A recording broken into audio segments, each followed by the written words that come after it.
Hello everyone, good afternoon. Welcome to the last Governance Committee meeting of our municipal year. A very warm welcome to everyone here in the building. My name is Councillor Grocutt. I will be chairing the meeting for this afternoon.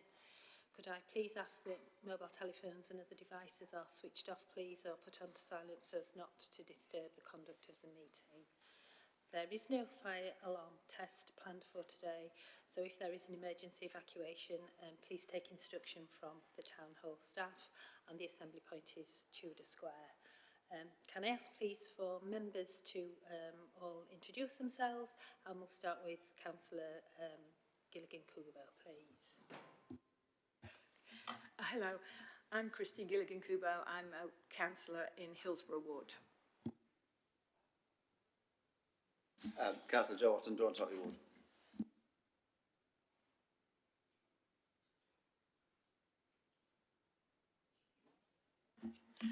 Councillor Sue Alston, Deputy Chair of this committee and from Fulwood Ward. Councillor Mike Leavery, member for West Ecclesfield Ward.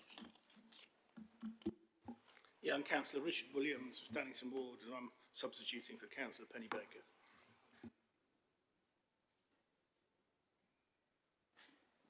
Councillor Mary Lee, Darnell Ward. Councillor Mark Jones, Burngreave Ward. Thank you everyone. Can I ask officers, we'll start with David and go round to introduce themselves, please. I'm David Hollis, I'm the Interim General Counsel. Good afternoon, I'm Laurie Brennan. I'm the Head of Policy and Partnerships at Sheffield City Council. Hi, I'm Emily Stanbrook-Shaw, Policy and Improvement Officer in the Strategy and Partnerships team here. Well, I'm Jason Dean, Head of Democratic Services. Amanda Clayton, Democratic Services Officer. Thank you everyone. Apologies from absence. We have Councillor Penny Baker, Brian Lodge and Mick Rooney. Are there any more apologies? Sorry, Chair, just to be clear, Councillor Richard Williams is substituting for Councillor Penny Baker. Yeah, he did say that.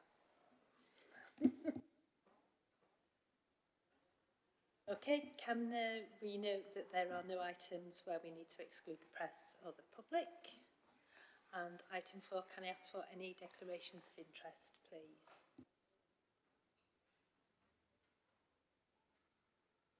Item 5 is minutes of the previous meeting. Are members happy to approve as a correct record minutes of the meeting held on the 9th? Joe?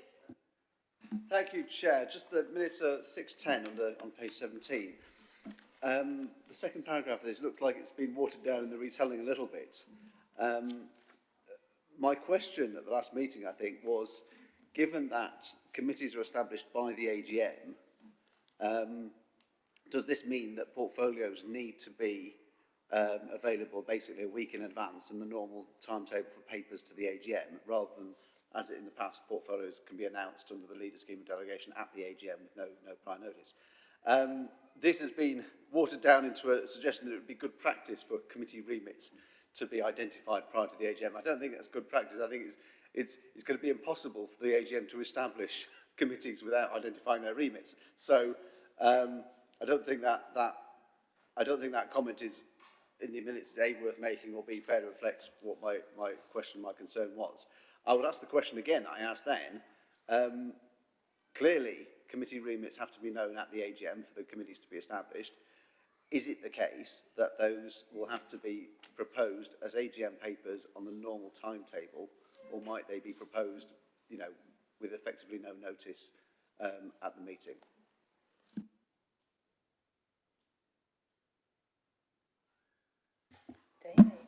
David?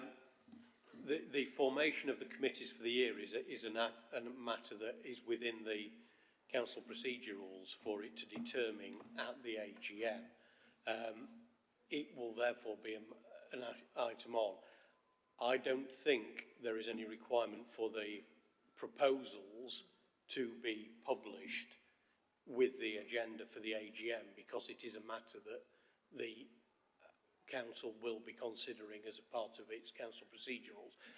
It will be, as you say, good practice for people to know what those proposals are. Whether they are known that far in advance is another matter.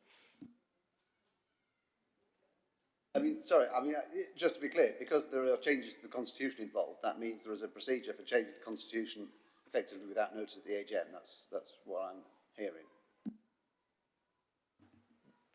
The Constitution, yes. So there are the delegations, so there would need to be the version of the delegations and the things that were put forward to the AGM. Yes, the delegations. What I think by delegations you're referring to, you mean the clauses in the Constitution that spell out the committee remits? Yes. Yes. So there will be versions of those that need to be... The versions of those need to be agreed, but they might be taken without notice. Yes. Is there a provision for that? Because I would have understood normally amendments to the Constitution need to go through a normal procedure with the normal amount of notice. It's because it's a standing item within the CPR that the council looks at proposes the committees for each municipal year. So there is no continuation, as it were, of existing committees. It forms the committees for each municipal year. Thank you. Yes, I think I understand that. Okay. Well, I mean, I think the minutes is still wrong, so I don't know if that can be revised in light of what I've said, which is it is obviously clearly they have to be known at the AGM. It doesn't make any sense otherwise. But the question is whether what notice is going to be available and what notice is required. That was the question that was raised. Thank you. Do you have any specific suggestion for the wording? Well, if that can be corrected.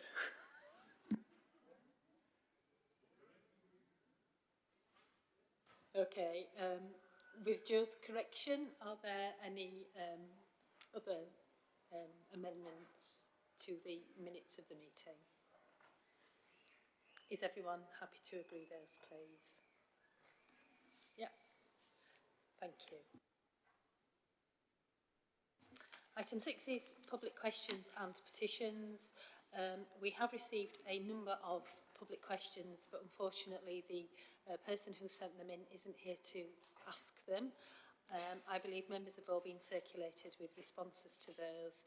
So rather than read them all out in the meeting now, my suggestion is that we make sure that they are all put into the minutes of the meeting. Is everyone okay with that?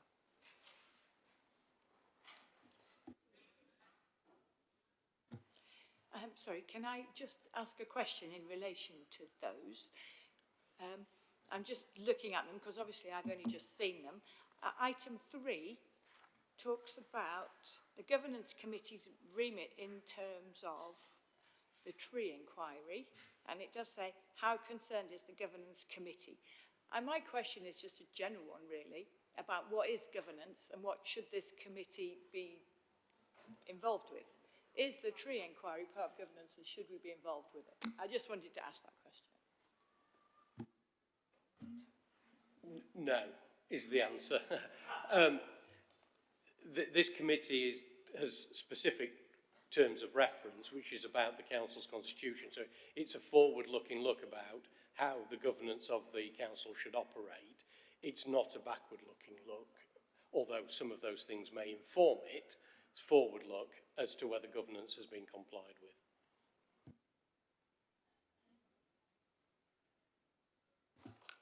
Thank you. Item 7 is the 6-month review of the governance arrangements, and I think we're starting off with Laurie and Emily, please. Thank you. Okay, so we're here today to present the report and recommendations of the 6-month review of governance arrangements that's been undertaken by members of this committee since November. The report also includes the recommendations from a piece of work on the operation of full council, which was led by the group whips during the same period. That work was undertaken separately to the governance review, but the recommendations to come out of it were considered by governance committee members through the review and have therefore been included in this final report. So the report asks governance committee to agree the report and recommendations subject to any changes you want to make today, and then to ask full council to approve the recommendations of the review, to note where we've already started action to improve our processes, and for recommendations that require a change to the constitution to agree those changes. And then there is a further ask of full council to determine the number of full council meetings, as that was the one of the issues that Governance Committee didn't find consensus on through this process. So we're proposing just to give a very brief recap of the process that we went through in terms of the review, and then to go through the recommendations one by one for members to comment and discuss if everybody's happy with that. My screen's gone blank, sorry.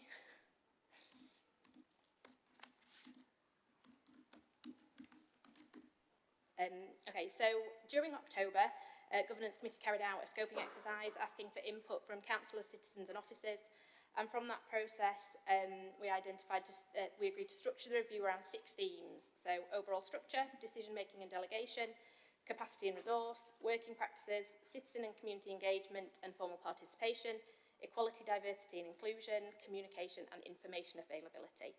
And then within those 6 themes, there were 15 key questions which are detailed in the main report, which we structured the engagement around. Then between November and February, we sought feedback from members, officers and citizens through a variety of methods, including online surveys, drop-in sessions for members, attending officer forums, and the findings of that engagement were brought back to the Governance Committee on the 9th of February, and again, that's extracted as an appendix in the paper.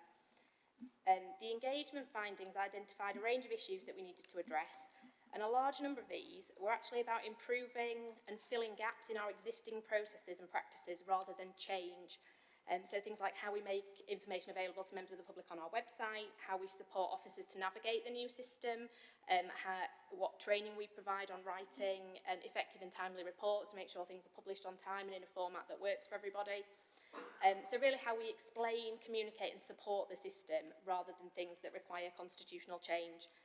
Governance Committee agreed that the action should start straight away on those issues, so they've been developed into the Governance Review Implementation Plan, which again is attached as an appendix to the report, and this will be the document that will help us to drive progress on the improvements that we need to make, and we'll report back on progress here as we go on.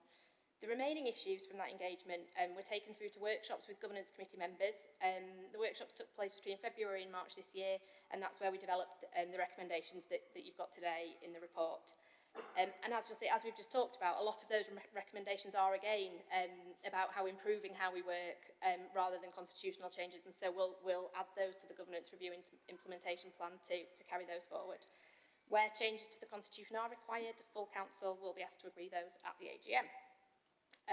So we've got Appendix 3 of the main report has a table of all the recommendations from the review, and we've also done a similar thing and circulated it for the recommendation that came out of the full Council working group. So we're proposing that we just go through each of those recommendations one at a time for members to comment and discuss, if that's okay. Yeah, I think that seems eminently sensible if members are happy with that, but I think it's just probably worth, on behalf of all the committee, saying thank you for all the work that you've done, thanking, officers, members for their contributions, but more importantly, members of the community and other stakeholders who've been involved in this process to date. It has, been some really important and invaluable information, and hopefully the recommendations will get us a step closer to where we need to be in the forthcoming municipal year. So are we all happy in how we're proceeding? Yeah. Off you go. Okay. So we've got the recommendations up on screen if you haven't got them in front of you as well. So recommendation number 1 is to note that action to improve how we explain and support the committee system is underway through the Governance Review Implementation Plan, and progress will be monitored by the Governance Committee. Comments, thoughts, views?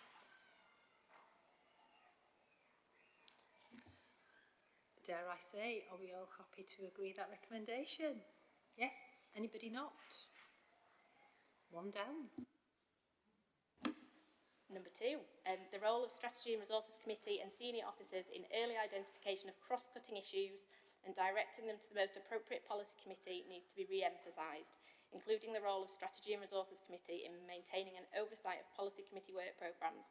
This should be action through the Governance Review Implementation Plan. Councillor Jones. Thank you, Chair. My only concern with this one is that it's still looking to put a policy before the most appropriate committee, and that still feels a bit uncomfortable when it's cross-cutting, that element should be in there. But later on, I think it was 13 or 14, talks about the early identification of work programmes that the committees need to do.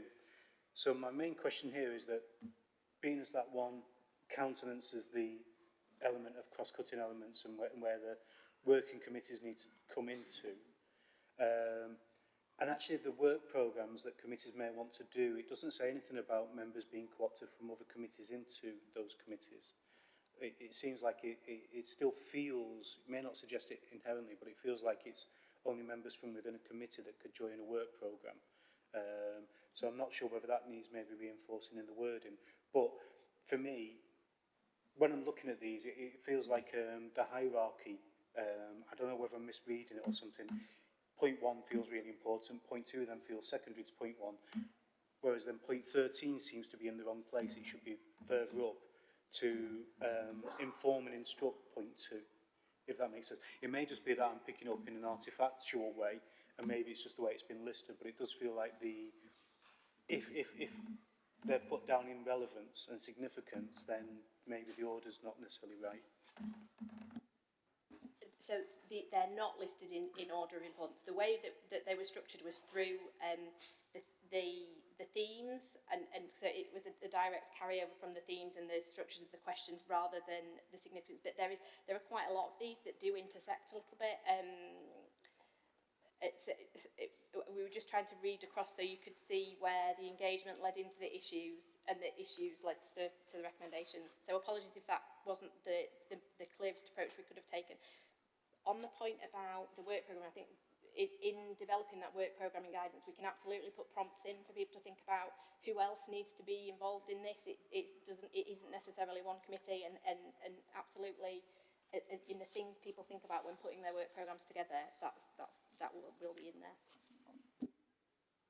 And just to re-emphasise that point, really, I think there's something in this about the underpinning behaviours, and that we all know that as we get into more activity, particularly around policy development, policy review, it's about how committees work together as well and find those opportunities to do cross-committee working and not being sort of beholden to what's in that specific structure around a policy committee, I guess.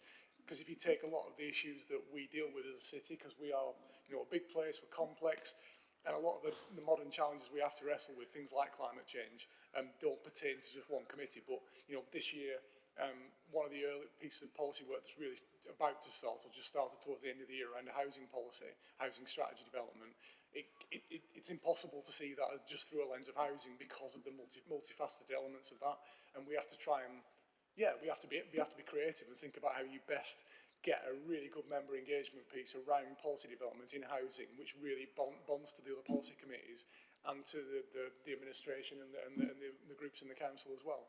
And of course, the same applies to outside stakeholders and people in the housing sector. So we have to find ways of doing that better. Councillor Alston.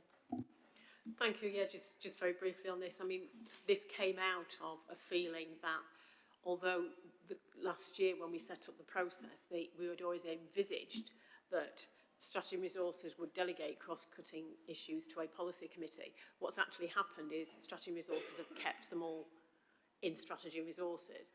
And absolutely what we want is for them to put it down to a committee, but absolutely to work with other committees where they're there. So I think the order has probably come from where it's come from rather than where it's going. And I think just feeding into that as well, there's something about, in a way to make that happen, where we've got cross-cutting themes, we should be looking at doing briefings cross-policy committees together so that people can be sharing information and having that one conversation in the same room, which hopefully will, hopefully trigger stuff, make sure that we get a better outcome and we've got a better understanding across. So I think there's one or two things we can learn there that we just need to make sure we build into that. Has anyone got any other comments? Recommendation 2, are we all happy to agree that, please? Anyone not? Okay. Number 3. Number 3, so as part of ongoing work to develop the role of local area committees, consideration should be given to devolving decisions and budgets on minor local transport and highways issues to local area committees. The policy committee should provide overall strategy within which local areas make decisions to meet local need and remain the decision maker for strategic transport issues and major schemes. Any comments other than fantastic? When can that start? No? All happy to agree that one? Anyone not? Okay. Number 4, please, Emily. Number 4, the remit of the Education, Children and Families Policy Committee should be expanded to clarify that it includes all the functions that are the statutory responsibility of the Director of Children's Services. Councillor Williams. Thank you, Chair. Yeah, firstly, I acknowledge I'm a substitute today, but I have, I'm saying I have run past Councillor Penny Baker and she's in agreement with what I'm going to say. I have some real possible concerns with this because possibly unintended consequences, but my greatest fear is the fact that as it stands, it would be likely or possible that the family hubs and youth services would move across to this committee away from community parks and leisure. And I think that would be a mistake. I think it would be inconsistent with some of the earlier work we've done in the committees, in the council. For example, the last July, member strategy goals were set and they talked about fair, inclusive and empowered communities. And I think that to move those two elements, family hubs and youth services, away from the policy committee that is responsible for communities would be a nonsense. I mean, some of the things it says in the goals, happy young people who have the start they need for the future and for the start they need for the future and the future that they want. So I would like to suggest an amendment to number 4. It's not a particularly large one, but it's, if that's okay, I'm quite happy to wait and see if anybody else has got comments, or would you like me to move my amendment? Give it us now, then we can all be thinking about it. Okay, thank you, Chair. Basically, it's really, it's the sentence as stands, but I'd add to it after Director of Children's Services, except where this would restrict and or diminish the current remit of the Communities, Parks and Leisure Committee. Restrict or diminish.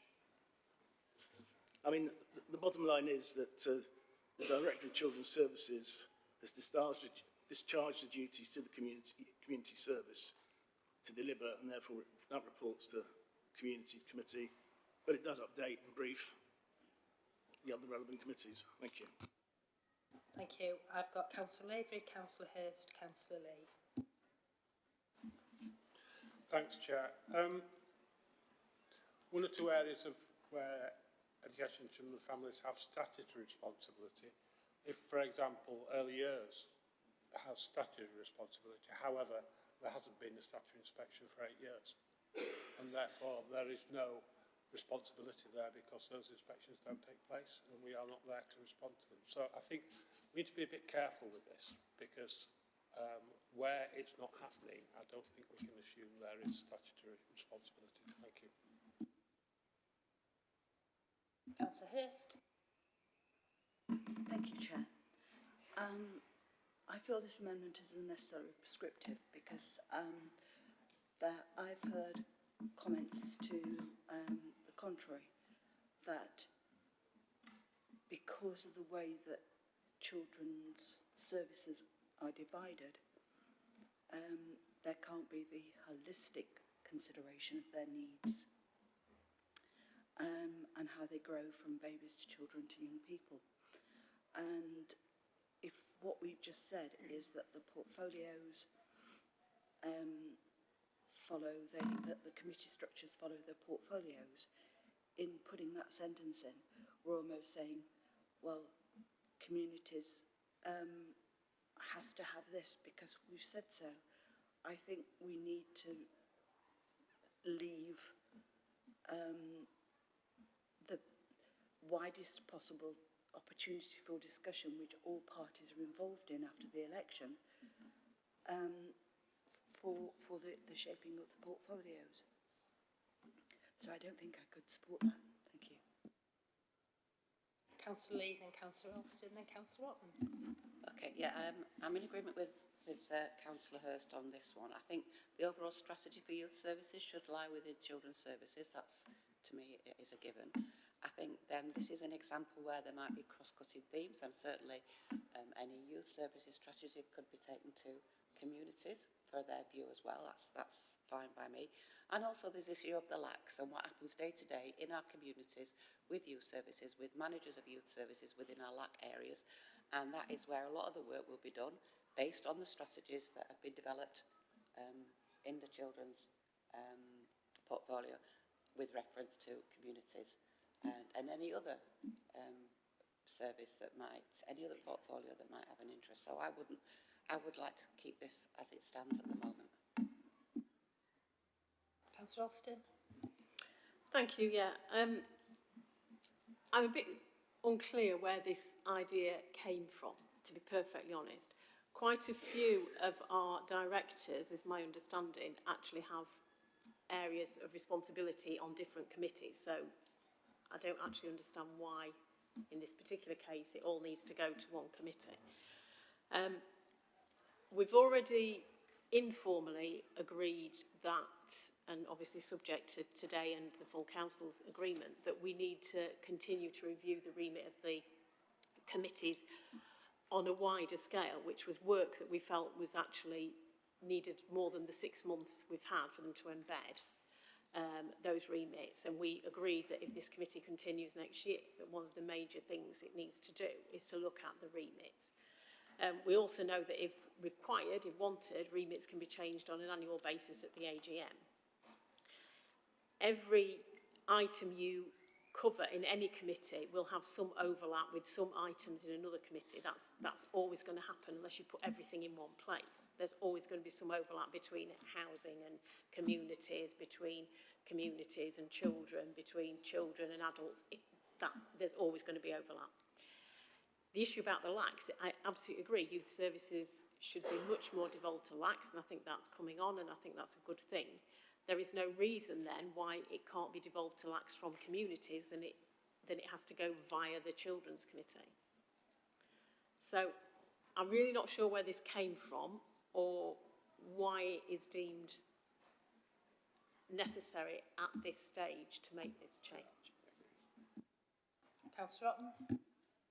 Thank you, Chair. So I think there's a little bit of confusion first off. That there's not an option here for a more flexible decision by this committee. Councillor Hurst was alluding to. If this goes through unamended, that will mean there's a recommendation to full council for a decision to move youth services and family hubs into children's. If the amendment goes through, then there won't be that recommendation to full council to make the decision to move those two committees. In either case, we can, as members, continue to discuss the issue. But there isn't a prescriptive option and a flexible option here. We've been asked to make a recommendation under item 4, and the amendment is in respect to those two services, possibly other services we don't know. We don't know exactly what else this affects. Is not to move them. Now, we're in a danger. Just to move on to the merits of the proposal, we're in a slight danger of having a children's committee and an adults committee and no other committees. If we take this thing to the extreme, is it to do with children or is it to do with adults? Or if it's to do with both, it has to go to strategy and resources. And all the other policy committees can be abolished. Now, that would not be a sensible way of working, even if the children's and the adults committees were able then to make, take a holistic view of the lives of children and or adults. What we have done in coming up with the committee remits that we have is, obviously, we've had to draw lines between areas of service that have natural overlaps. We've done this in all the remits, and we've done it in a way to reasonably balance the workloads of the committees. So, on that basis, I think it is quite reasonable and appropriate to put family hubs and youth services in communities because they are expressions of the service that is in the community as opposed to a direct service in the home or in the school or in a direct service from the council to the individual. It is very much an in-the-community service, project, you name it. So we're in slight danger of atomising the individual, saying, well, everything we're going to do for a child has got to be here. All the committees should be taking a view on what their services do for children. Waste and street scene, we licence taxis, many of those taxis are licensed for the purpose of doing home-to-school transport in the mornings for vulnerable children who need it.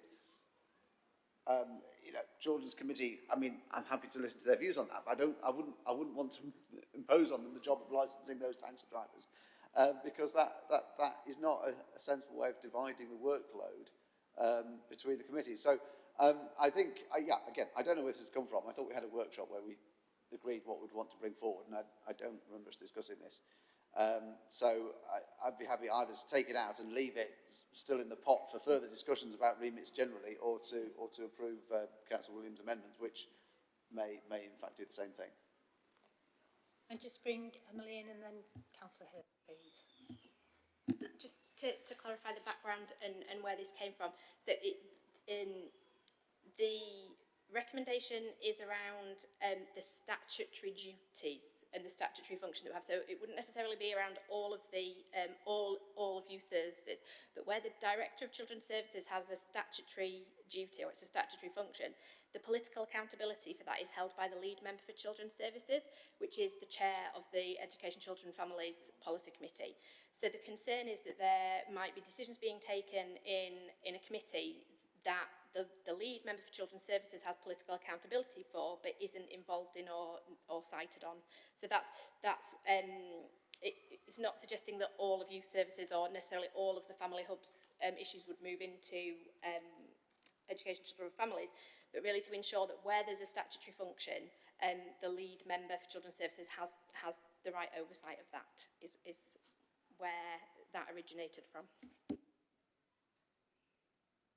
Thanks, Emily. Councillor Hurst. Thank you, Julie. I think we're in danger here of making changes on the hoof that we did not intend. These recommendations have come out and we've discussed them. We've seen them before this meeting. We have had workshops and received papers and considered submissions. And yet now no one has raised any concern with this issue before, because it arose naturally out of what we were talking about. And I still can't support this application because I just don't think we're losing sight of where we've come from. I'm not going to say we're going to get everything right now, and there won't be changes in future. To say that would be extremely arrogant of us.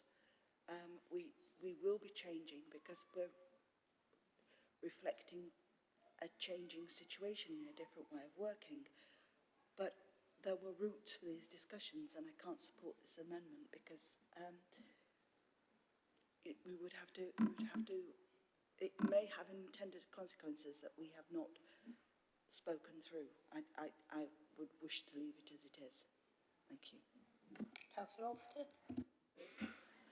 Yeah, now I'm even more confused. So if this isn't about the Director of Children's Services, but is actually about the lead member for Children's Services, then I would suggest that what we need before we can agree this recommendation goes in any format, either amended or unamended, is a list of what those responsibilities are.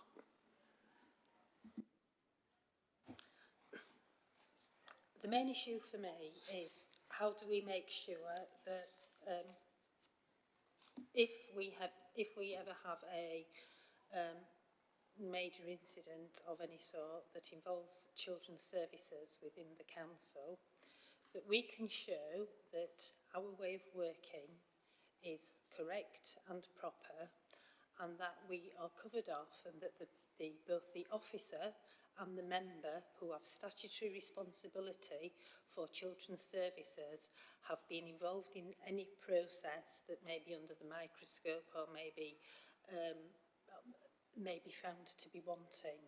And for me, this is about dealing with what has essentially been a loophole, in that there have been a number of occasions this year where the member who has got statutory responsibility for children's services has been told, well, this is what's happening, and said, I don't know anything about that. And I don't think as a council we should allow ourselves to move forward and be in that position now that that's been brought to our attention. So this is not about trying to take items away from any policy committee. It's not about trying to decide where we put all of children's services in one place or another. It's about making sure that the person who has a statutory responsibility has within their remit some knowledge, experience and control of those areas of work. Have I got that right, David? Yes, I think That's my understanding of what we are trying to do here.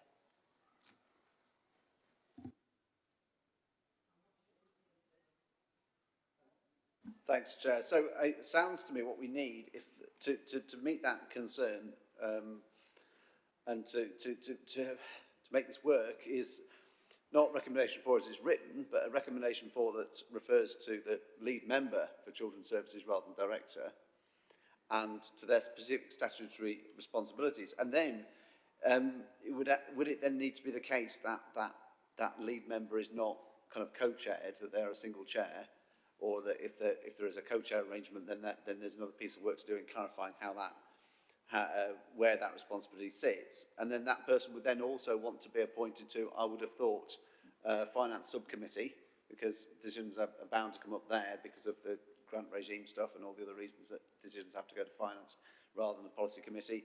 Obviously, they're a member of Strategy and Resources already.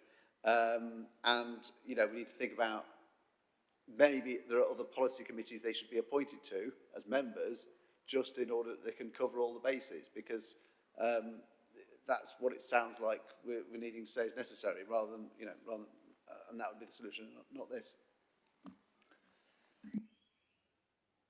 Any thought, David? I think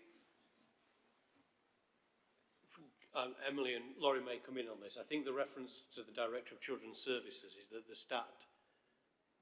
statutory responsibilities of the lead member are aligned to the Director of Children's Services stat. So I think probably the correct wording was what Julie said, which is about ensuring that the remits are right for that the lead member has the appropriate oversight for the statutory role. Right, okay, but it still doesn't cover business that goes to finance subcommittee, for example. That would also come under that statutory remit quite probably, wouldn't it? Yes, but I think that's why it's ensuring that they have the correct oversight, not necessarily delegation within the committee that they chair. Right, but the reason we got to this problem is that the solution proposed was to give stuff to the committee. And I think we're accepting that the wording's probably slightly too tightly phrased at the moment. I've got Councillor Jones and then Councillor Alston. Thank you, Chair. I'm thinking that I understand the reasons and the issues that Councillor Williams is raising here. I do think we may be risking preempting next year's functions of the governance committee should it exist, as Councillor Alston said. I think that the points that have been raised here should be noted and reflected on. And more than anything, what is in here in this particular moment is part of going back to making sure that people are the roles of the committees and the responsibility of those committees are appropriately and fully explained and explored with the committee chairs and the committees. Because I'm guessing part of the problem here is that people will be making decisions not out of malice or mischief, but simply because they want to make the right decisions without understanding there are legal consequences of that. So maybe there should be something about the committees, make sure they get full guidance off legal before any decisions are made. So I'm not sure we need to put in an amendment at this stage, but I do think that part of the follow-on work needs to be making sure that the full implication of the committees and the cross-cutting nature of them is fully understood. Councillor Alston, then Councillor Gilligan Kubo. Thank you. I think we should just delete this recommendation for now, because I think it's very clear that, as we've discussed it, that none of us really understand it, and therefore we'd be recommending something that we don't have full understanding of. I think it needs to then come as a separate suggestion, proposal, whatever, either back to governance and then to full council or just straight to full council, with clear recommendations and actually pointing out what the responsibilities of the lead member are. Because without knowing what that is, we can't then say, yes, we agree that all these things should become their remit of the Children's Committee. You see what I mean? As Councillor Otten's pointed out, at the minute we've got co-chairs for that committee, so do we know who the lead member for Children's Services is? So presumably they decide between themselves rather than being elected as such, which is slightly concerning. So I think we actually need to take this out and it needs to be revisited with a bit more clarity. Dianne, you can help us out on that one. I can, yes, thank you, Chair. For absolute clarity, I will say that although there have been co-chairs of that particular committee, there has been one individual nominated with the knowledge and consent of David from the time that they were appointed to that committee, and the role and responsibility of each has been clear. So we have known who the statutory officer is. It's part of the process. Councillor Gilligan Kubo. Thank you. Yeah, I thought I understood this point, but I seem to have not understood it so much now. But I think what has become very clear to me is that as a governance committee, we really shouldn't be making any decisions about what goes where unless we have the people in the room who actually carry out the jobs that can tell us what they can and can't do. And I do think that is a really important issue because we obviously don't have the full knowledge. I think I support what Julie said about why we did it originally. What this committee wants to do with that.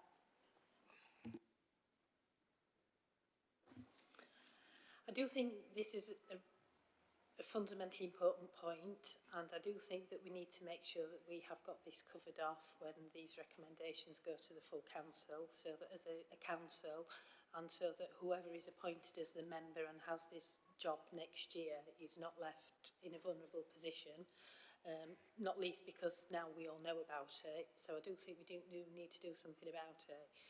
If we were to remove this recommendation today with a recommendation that some work is done and we try and do some sort of round robin to get something in place so that it can be included in the papers for the annual general meeting, would that be a sensible way forward? Would that cause any problems, David?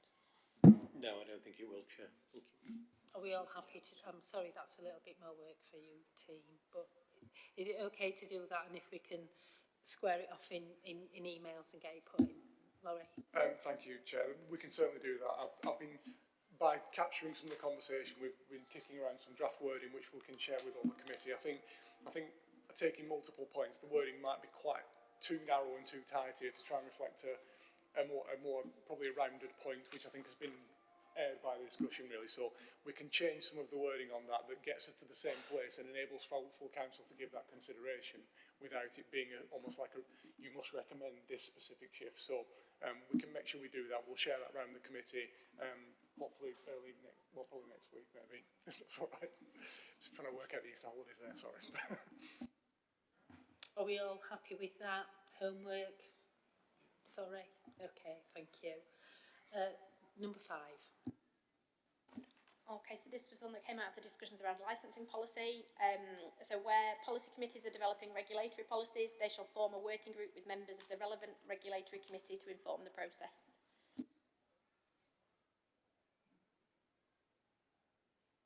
Any comments? All happy to agree? Not delighted to agree, Chair. I did try to do this right at the start of the municipal year, and I got some grumpy messages from members of licensing saying, why are you adding briefings to my diary? Excellent. Finally got there. Okay, we're all good with that one. Number 6, please. Okay, the job share chair protocol should be adhered to by co-chairs and promoted amongst officers and members to help develop a greater understanding of the role. Any comments? All happy to agree? Anyone not? Thank you. Number 7, still on the theme of co-chairs, co-chairing arrangements should not be permitted for subcommittees. All happy to agree that one? Anyone not? Thank you. Number 8. And again on co-chairs, where there are co-chairs in place, only the member nominated to attend Strategy and Resources Committee should attend the Strategy and Resources briefing meetings. All good with that one? Anyone not? Okay, we're on a roll. Emily, keep going. Number 9. So number 9, substitute should be permitted at S&R, Strategy and Resources. Where the committee member is chair of a policy committee, the substitute must have sufficient knowledge of their committee's work and political proportionality must be maintained. All happy with it? I was just going to... The lawyer in me started looking at this now. Oh. So I think number 8 must be subject to where the co-chair is possibly the substitute. So it can't be an absolute exclusion, because if they're a substitute, you might allow substitutes to go to briefings to keep the knowledge up. We're glad for the lawyer review. Yeah, I think you're right. I know you're right, but I think 8 and 9 sort of need to go together. I think my understanding is that S&R, rather than at the minute it not having formal substitutes, but where all the co-chairs turn up to the briefing meetings, which makes for very unpolitically proportionate briefings. I think the 2 clauses need to go together, so we need substitutes. They may obviously be a co-chair substituting for the other co-chair, and those the substitutes will, as I understand it from this, be identified in the way as they are for other policy committees at the start. So I think that gets us round it. All happy with those slight amendments? Thank you. Yeah. Thanks. Number 10. Okay. Number 10, briefing practices must enable all members of a policy committee to be adequately briefed for formal decision making. This should include arrangements for substitute members. All members should also have the opportunity to develop their knowledge and engage in policy and work programme development. Committee members and officers should work together to identify where it is appropriate for these briefings to be all member, whole committee, chair, deputy group spokesperson, political group. Guidance on this should be produced as part of the governance review implementation plan. Sorry, there's an error there. Any comments, or are we all happy with that one as well? Yeah? Lovely, thank you. Okay, number 11, policy committees should continue to meet formally 6 times a year with informal space diarised on the months where no formal meetings take place. This should enable committees to carry out policy development activities as per their work programme. This should not add to member and officer workloads, but reduce the need for additional ad hoc briefing sessions and workshops. Any comments? All happy?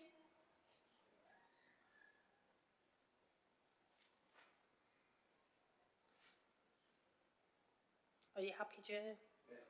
Okay. Thank you. Okay, number 12. Current guidance states that policy committees should only operate 1 task and finish group at a time. This should be revised to provide a more enabling approach to policy development. Policy committees should be able to carry out work as required, subject to sufficient officer and member capacity. Any comments? All happy?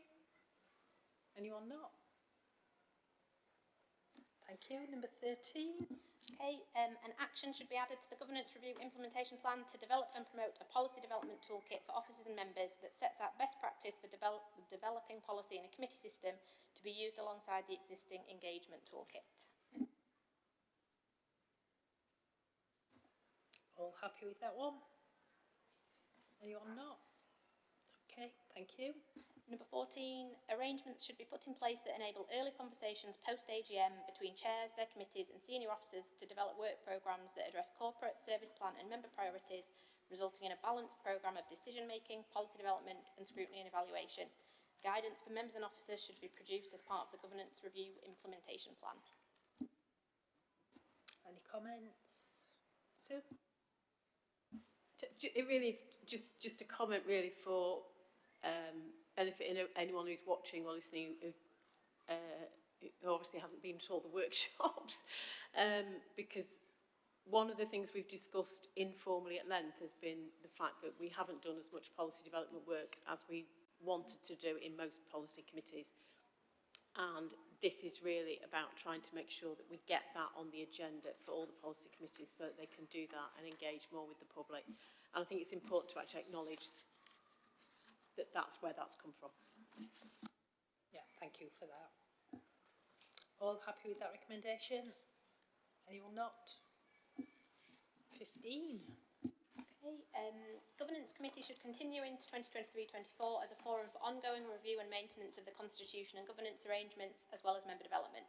Key priorities for the Governance Committee's work programme in 23-24 should include citizen and stakeholder engagement, see recommendation 15, monitoring progress of the governance review implementation plan, and developing a performance framework and metrics enabling us to measure progress as the committee system develops further. Councillor Lavery.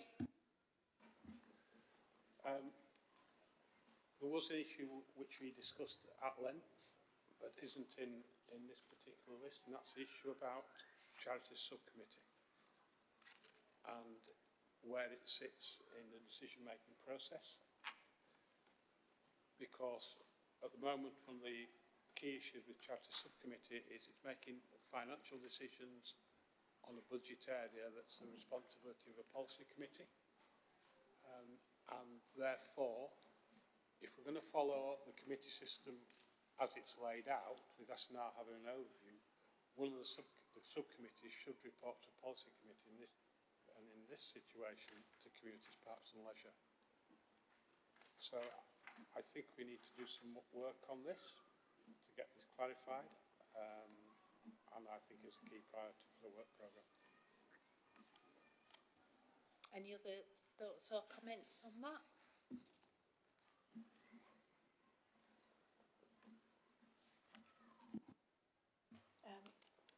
This isn't on the point that Mike just raised, but I'm just reading that, and we've just had a long discussion about the remit of the different policy committees. Where does that come in there, or does it not?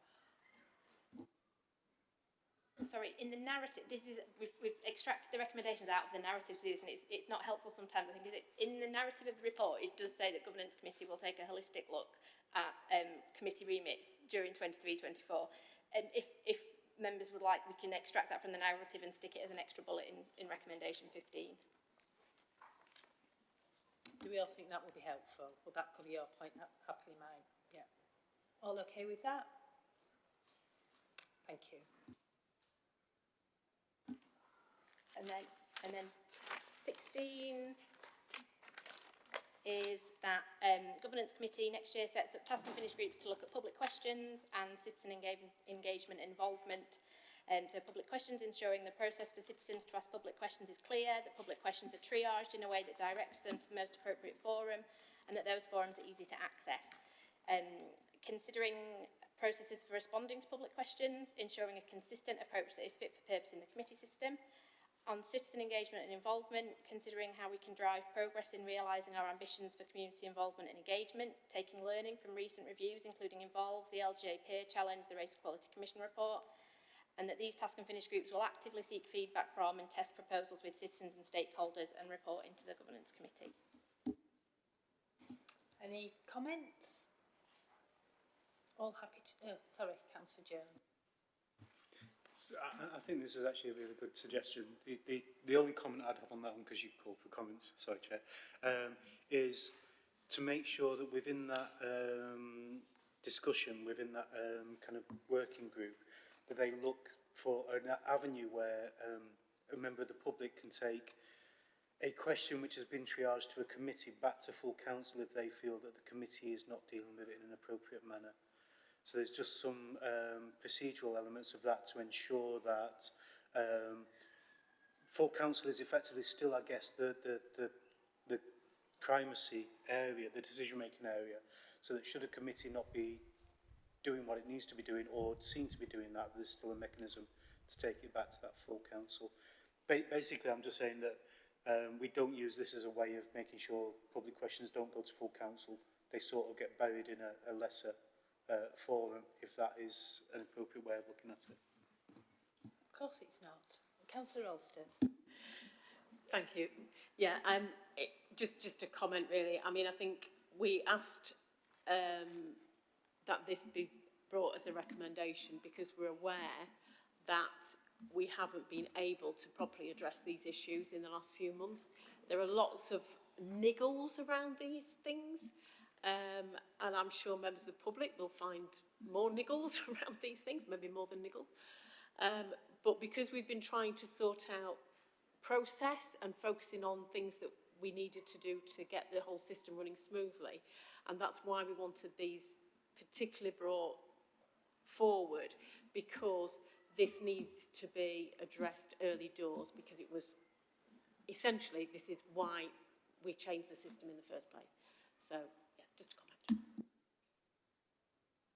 Just to add to it, I think it is really important this is here, both all the actions that are set out in that, particularly because we maybe have as an opportunity as a committee, should this committee existing, full council agrees that next year, to almost set a benchmark or be an exemplar for how that's done as well. So not just necessarily seeing those working groups as a working group just of members, and finding innovative ways to kind of undertake some of that activity will be quite interesting as well. And I think I'd certainly encourage that, and we can probably showcase how we can do some of these things quite well and quite openly with partners and stakeholders. So. Thanks, Elsa. Can we just put that little tweaking that covers Mark's point, just I think for clarity, would that be helpful?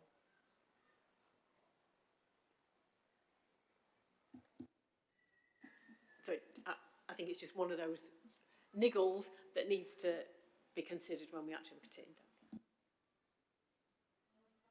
Sorry, all happy with that? Excellent. Thank you both very much. Just a little bit of homework for the two of you there. Let's see if we can get away with a clean sheet for Jason. You're going to take us through the next step that relate to full council, please. Thank you. Thank you, Chair. Yeah, there's a number of recommendations that came out of the working group which looked at full council, and they're set out in the report, but we've also pulled those out in an appendix which members have got before them, and they're showing on screen as well. So I plan to work through those in a similar way to that we've just done, that them has just done for us. The first theme, if you like, was members' questions. So these recommendations are very much about the operation of full council. So some of it's the detail of how the meetings work, rather than sort of zooming out further. So the first one is to define a purpose for members' questions at full council, and this was accountability, transparency, and representation. So we'd reflect that in the procedure rules just to make clear and add that in there. That's the first one. Councillor Otter. Thanks. So I've got 2 points to make on members' questions, if one at a time. So the first one is, and I'm not sure this is the intention, but the rule on members' questions to a committee chair should not be from a member of the committee. If we were to implement that, that would prevent Shafak asking questions of Terry at full council, which I think would be quite an extraordinary thing for a council to prevent. So I don't think that's the intention. I think we were thinking, members were thinking about Councillor Thornton asking questions of Councillor Johnson. Although they are very good questions, some members have had enough of them. So that was the intention here, and to give Sophie a chance to ask those questions at the Housing Policy Committee, which I think is a better place for those questions. However, the questions that Shafak asks of Terry, I think the best place for those is full council, and that Strategy and Resources Committee is perhaps the second best place for them. So I would suggest that we say accept Strategy and Resources Committee in this point on members' questions. I have another point to make, but can I land that one first? Councillor Hurst. Thank you, Chair. I don't think we need to name any names, but there are questions that are asked from members that are members of the committee, and I think the discussion, and as far as I'm aware, you were part of that working group where we discussed this, was that members, because it is a new way of working, and because the committees are proportionate, because the chairs are proportionate, and we all take a part in the administration, we felt that it was the role of the committees and the lead members and chairs and spokespersons on those committees to speak to their group and to brief their group. And I think it was to take the, the political game playing out and to look forwards to the fact that we are all part of the administration. And I think that was the intent here. And I think if there's any way that we can not necessarily restrict one committee or another, but say that that is the intention, I think that would be helpful rather than start to write lists of committees for which members can't ask questions of the other committees, if you see what I mean.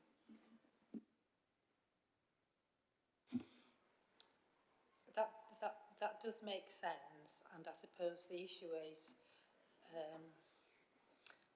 strategy and resources is a different committee in terms of it is the committee chairs with the exception of 2 people, which happened this year because Sheffield wasn't a chair of a policy committee, ostensibly. So I suppose it's how we just find a sensible way round making that sound like it does, which Sue's going to tell us. Or maybe disappoint you. I mean, I think we all, well, I think we all support the basic principle that members of a committee should be allowed to ask questions at their committee meeting for an item that's not on the agenda. Obviously, if there's an item on the agenda, they can raise it during that item. I think when it comes to questions of leaders of the opposition or the groups of the leader of the council, we're talking about things there usually that are much wider than a specific item on an agenda.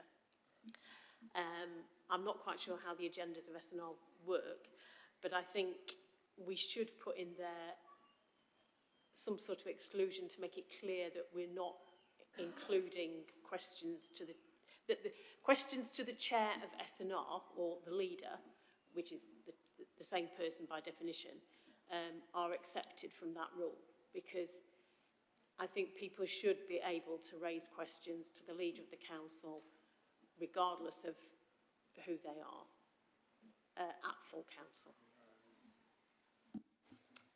It's the distinction, isn't it, between actually asking policy committee questions and asking wider council questions. It's how we get round that particular point, isn't it? Somehow David's going to give us the answer. Well, Same time, okay. yeah, so I think it's where some things can be asked at a policy committee of a policy committee chair. In that role, they should not come to full council, but that doesn't exclude questions to the leader in their role as leader, because the role of leader is wider than the role of S&R chair.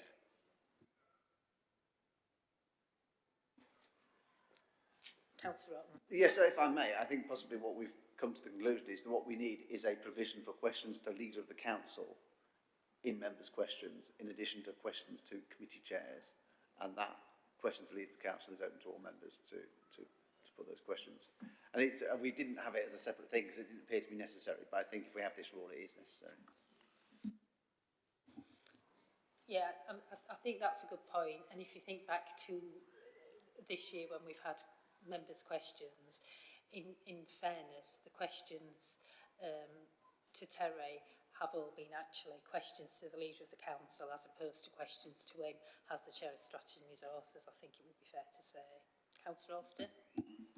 Just to possibly upset you, Councillor Grocutt, but it may need a exception questions to the leader or in his or her absence to the deputy. Absolutely, she said with a smile. With that nice little tweak, are we all happy? Thank you, Chair. My second point on members' questions is, and I did suggest this, I don't know if it was agreed, but I would like to suggest it again in hope of getting it agreed, that I do think there should be provision for questions to the Chair of Finance Subcommittee as part of members' questions. There was a slightly odd situation when, as a member of Finance Subcommittee, I asked the question to my chair, which I appreciate I wouldn't be allowed to do anymore, and it was answered by the leader of the council. Well, it had to go to Strategy and Resources, didn't it? Because Finance Subcommittee is a subcommittee. So it had to be answered by somebody who wasn't a member of the committee, even though it was asked by somebody who was. I just think that was absurd. So I think there should be provision for questions to the Chair of Finance Subcommittee. I think that might be regularised by the fact that I think we're probably going to make Finance Subcommittee a committee as opposed to a subcommittee. I hope I've not let the cat out of the bag too much there. I think Yeah, I have. It's the first we've heard of it. Yeah. Why hasn't it come here first? Well, it has come here first. But I think there's two options that we need to think through, and I think one is, at the moment, subcommittees aren't really subcommittees because they are set up and by full council. So either we make them true subcommittees so that they are then set up and operated by the parent committee. I think generally for subcommittees, that is the way that we are going to go. The question then is, does Finance Sub remain as a subcommittee or does it become a committee in its own right? And I think we just need to think through that. So I think the issue you have raised will probably be dealt with by other means. I'm happy if it is dealt with by other means. If it isn't, I would like it to be dealt with here. But yeah, okay. Councillor Avery, follow that. Yeah. So with the same remit, in other words, informing S&R decisions on financial matters? I think we just need to look at that because actually it's making decisions, isn't it? And its membership isn't drawn from S&R. So I think that's partly why we're looking at it, to see whether it ought to be a committee in its own right. It has a distinct remit that is carved out from S&Rs. So. I don't think it would be helpful for us to delve too far down the road of what is happening with the Finance Subcommittee, bearing in mind we've just heard this, but there's perhaps some information needs to go to members in relation to that, but I don't think it's something we need to get into today, but we need to understand where, when and how that is all happening, because otherwise we are just trying to make sort of decisions on the who, but I think we do need to understand what is going on with that. Councillor Avery. So can I clarify, is this a decision for this AGM or is it in the work stream for next year? Probably the ordinary meeting afterwards. So we'll come to this committee to have a look at. Okay, so do we need to deal with the comment that Councillor Otten has just made in terms of so something is in place until such times as the committee has done the necessary work it needs to do in relation to that? Well, I mean, if we're talking about a timescale of within a couple of months of the AGM, I'm content to leave it. But I guess a change like this could come in the same timescale if that one didn't. Yeah, okay. Are we all happy with that?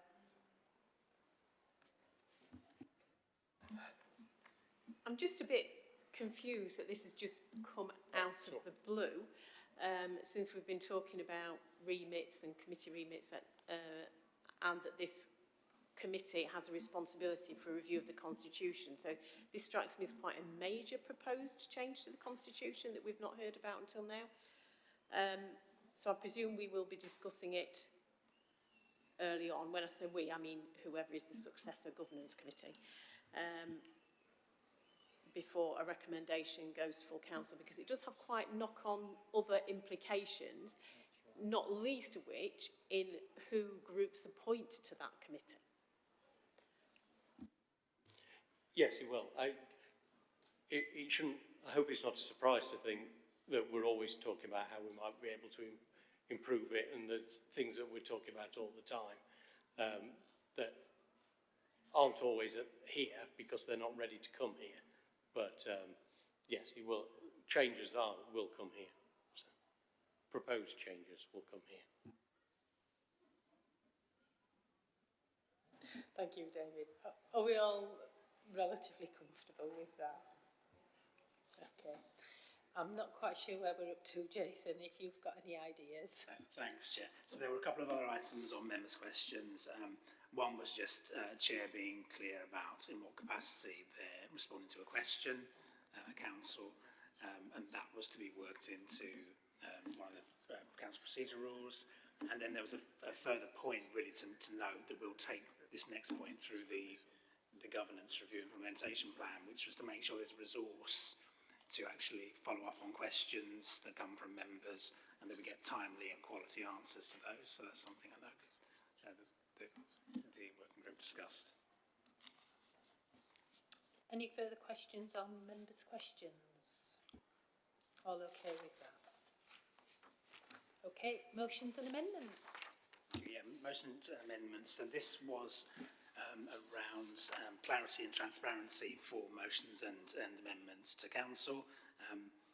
The first one was to introduce a word limit of 400 words for notices of motion and amendments 250 words.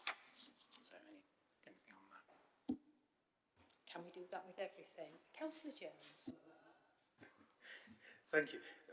There's questions of clarity on some of these elements here, because a limit of 400 with 250 added. So if a political group, does a motion, then does an amendment to that, and both of them get passed, then ultimately it's 650 words. And should another political group or more add them, then the number of words start to increase quite significantly. And are we limiting the amendments from a political group to one amendment to a motion?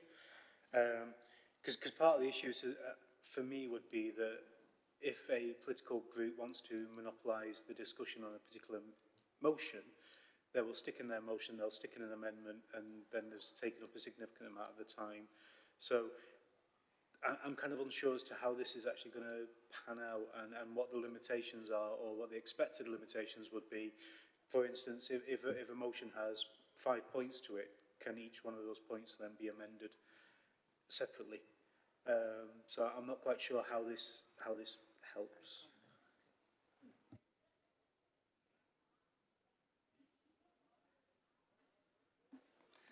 The working group did discuss the issue of substantive motions, so whether you'd actually limit the word on those, but I think it was generally agreed that they were the notices of motion going in to Council and in the amendments as published, so the word limits would be on those, because what we're finding is there's a lot of very long notices of motion going in, and the idea was to make it clearer, and particularly when there's, which is a point later on, voting in parts, there's a principle here about being really clear in what we're saying and how we're communicating. So it was working on that principle and putting some limits around that. In a way, the word limit was just symbolic of that, to try and reduce that, rather than the fact that we'd actually sort of said, actually counted the number of words. But the idea was to try and manage it more so than it is at the moment, and not to count the number of words we might end up with at the end.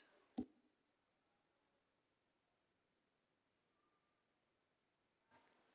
can see you thinking about that. Sorry, Councillor Alston. Oh, sorry. My comment was much more simple than that until I heard Mark's, and now I'm going to have to expand it. My first thing was, I think, not seek to add more. I mean, my understanding was we were going to make original motions no more than 400. You know, we can use a bit of discretion, it's 403 or something. But an amendment should not seek to be more than 250 words long. So that would be add or replace, to my mind. That's what I thought we were doing. rather than, because otherwise you could say, right, delete 400 words and add 650, which gives you an overall length. So I think it should be add or replace. You know, you can delete everything and add 250. But I'm sure we're all going to go away and work out lots of nice shenanigans to get round this, but the thought of having several amendments to the same motion hadn't actually occurred to me, Mark, but thank you. Councillor Rotten. Thanks, Chair. I mean, it's worth reminding members that, or I may not be aware of it. It used to be normal for groups to amend their own notices of motion with a bit of extra to add on, you know, the day before council, and we've kind of stopped doing that, and we stopped doing that more or less when we agreed a convention that when we did that we wouldn't get 2 extra speeches, that the amendments to your own motion would move formally. And when that happened, suddenly we all found it wasn't worthwhile amending our own notice of motion nearly so often. So I would suggest, that's only a convention, I would suggest that convention would apply if you add 5 amendments from one group to a single notice of motion. You don't get any more speeches. You still, you know, have 1,250 words you can add, but you know, that, I do think that, I think that would be an abuse of the thing. We could revisit it. I would be quite happy to try this as it's written, to be honest. I did understand it when I read it as saying that the 250 wasn't a net figure, that you can add 250 irrespective of how many you delete. And I think that's reasonable. I think that's reasonable for an amendment. Yeah, thanks. Yeah, thinking on the answer that you gave, I understand that sometimes it feels like someone's taken a tin of alphabetic spaghetti, turned it out and picked which ones they want to adopt or not.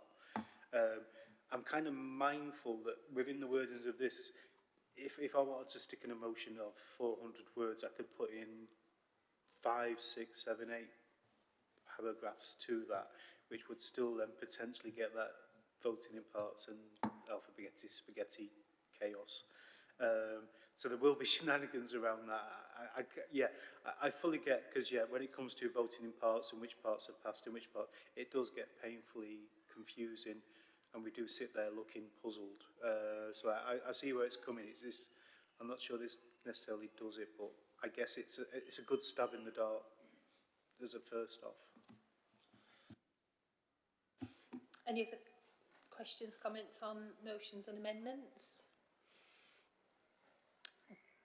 Do we have to put on when we submit them so many words used, or is somebody else who's checking that? I suppose is the question she asked.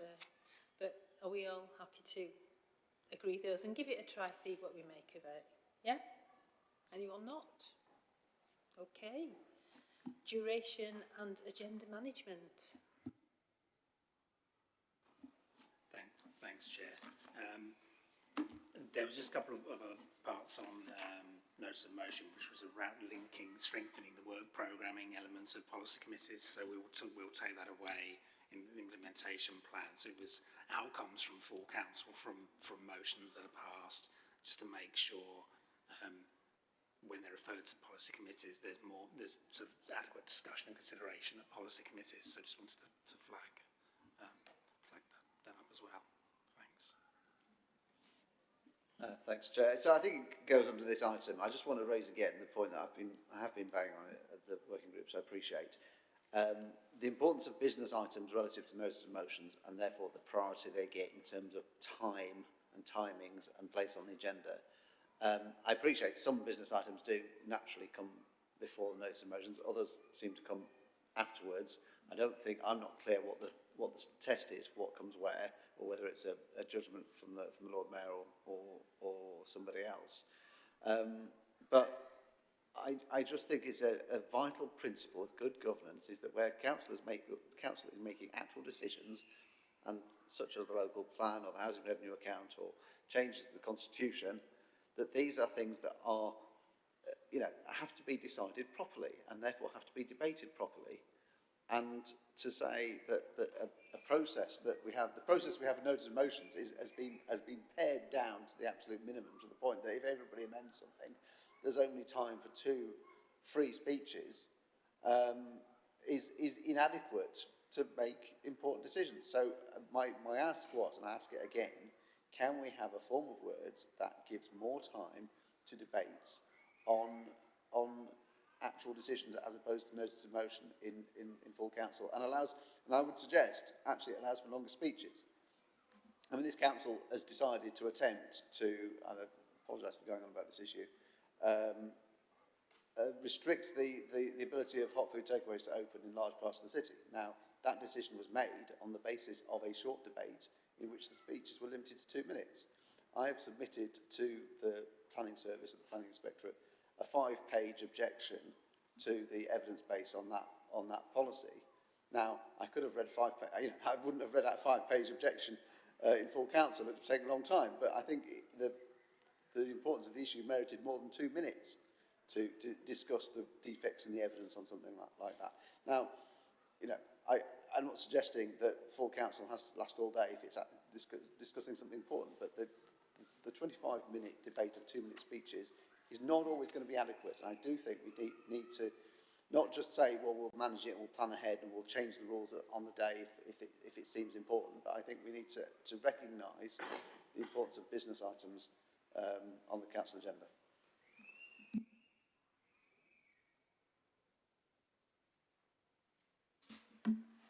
I'm going to say the same thing again that I said last time. We do have a sufficiently flexible framework at the moment so that we can alter the running of the agenda and the timing of the agenda as per the items coming forward. And I think that's one of the benefits of the system that we have now.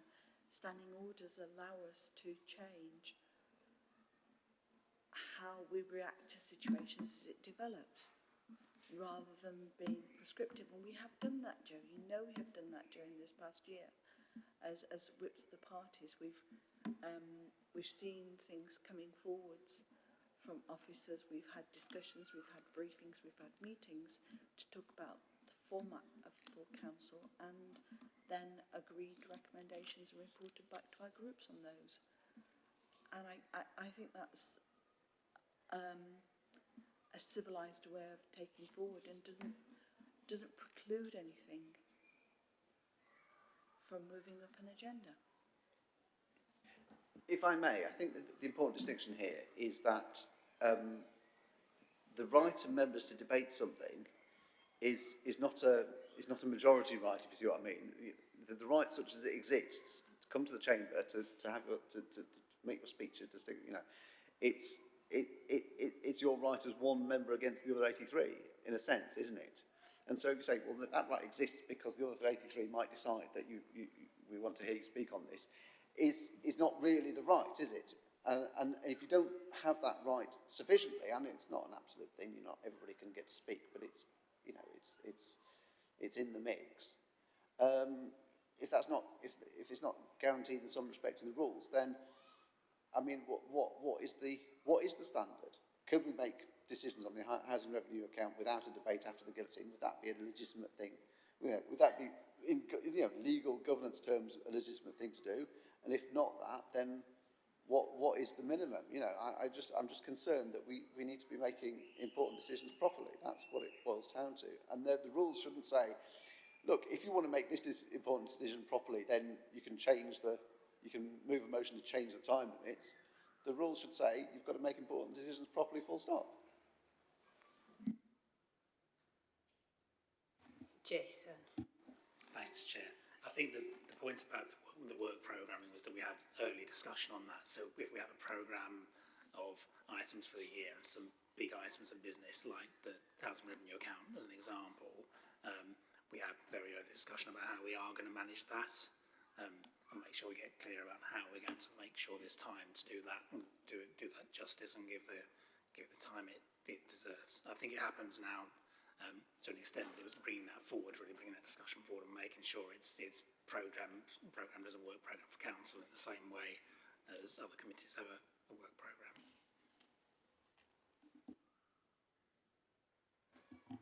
Are you wanting to suggest any changes, or are we happy to leave as is?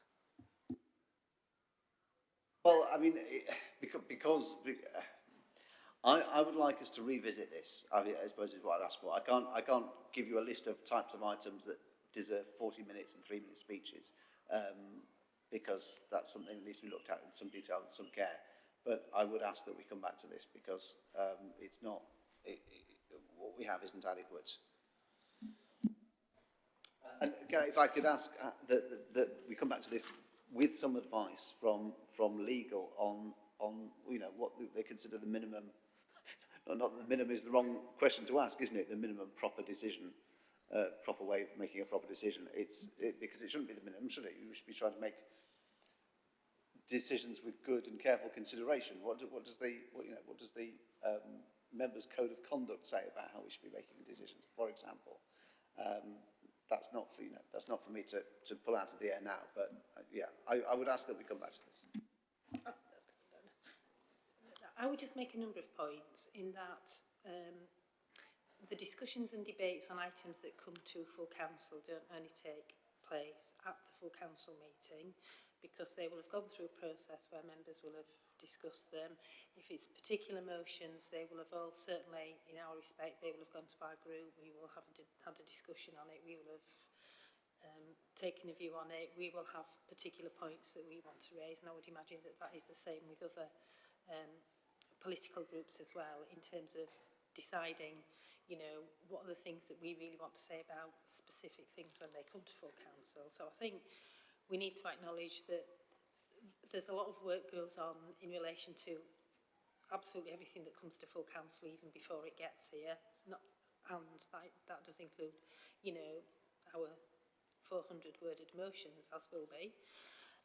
So I think there is something there. We also have standing orders which give us flexibility to do all sorts of things if we feel that we need to suspend standing orders, and there's that there are options there. So I suppose it's about understanding if there is something that's missing that's precluding us from making the decisions in a way that we feel we should be making them.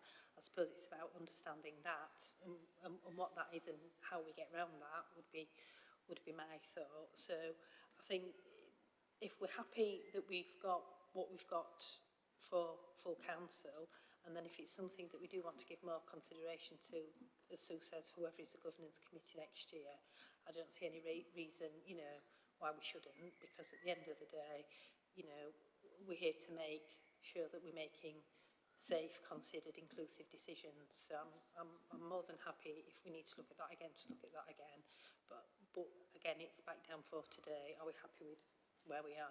Unless David's going to tell me I've got that all wrong.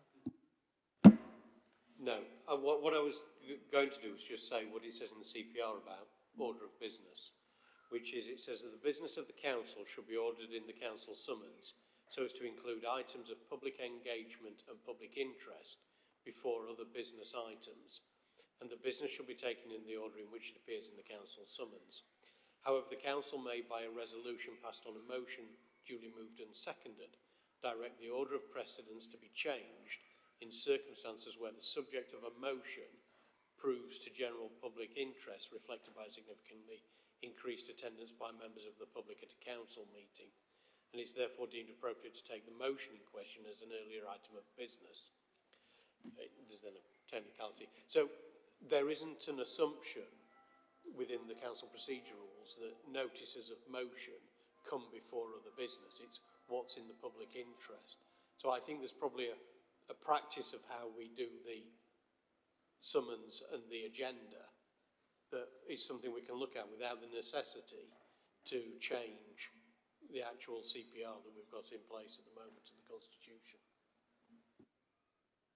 Picking up the points that Councillor Otton's raised about matters that raise of public interest. That made sense to me. Is that okay with you? Well, I think that's a slightly different point in terms of public interest. People turning to the gallery saying, "Can we move the notices and motions around?" I'm not really bothered about when the notices and motion come. I'm bothered when the business items come. Look, I mean, I've made my point. If we're going to look at it next year, then I will take that. All as happy as we can be? Okay, thank you. Jason, next. Thanks, Chair. The next one was about frequency of meetings, days and times. So it's just to make sure that there was early awareness of the meetings calendar, so members can arrange time off. That was something that was raised by the working group to make sure members had early notice of meetings. To make sure we had a regular day and time for full council meetings. So they were on the first Wednesday of the month, so to try and maintain some kind of pattern there. And then the last point which Emily has raised was about the number, frequency of meetings, so whether that be 6 ordinary meetings or 4 ordinary meetings, and that's something that I think the committee was minded to ask for council to decide on. Thanks, Chair.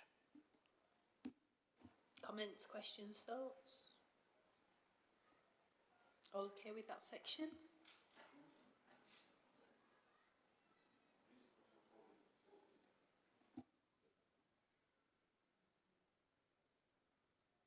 So I'm just clarifying for, so what we've actually agreed is that at the AGM, full council will be given an either or. So as Governors Committee, we are saying, please decide, do you want 6 plus 2 or 4 plus 2?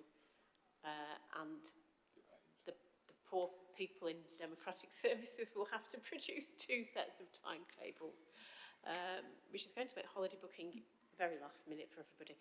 But that's basically where we are, isn't it?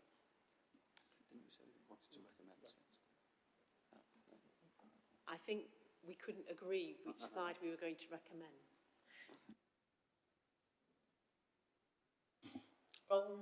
Happy with that?